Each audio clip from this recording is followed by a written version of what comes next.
pleasing God. Welcome to 2-Minute Transformation. In honor of the Memorial Day holiday that's just passed, we'll be honoring some of the great heroes of faith from Scripture all the rest of this week, and we begin with a man who was and then was not. All the years of Enoch's life were 365 before God took him. That was relatively young in the pre-flood world of Genesis, considering his son Methuselah lived to the ripe old age of 969. God took him, but that's not to say Enoch died.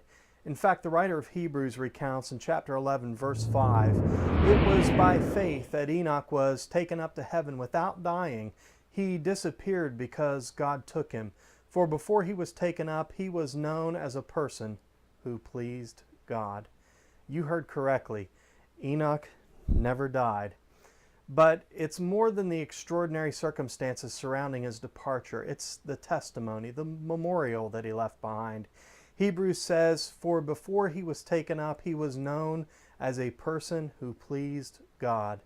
Considering it would be Enoch's great-grandson Noah who would find favor with God and escape global judgment along with his family, it's a pretty good guess that in a world filled with all kinds of wickedness, men like Enoch were rare.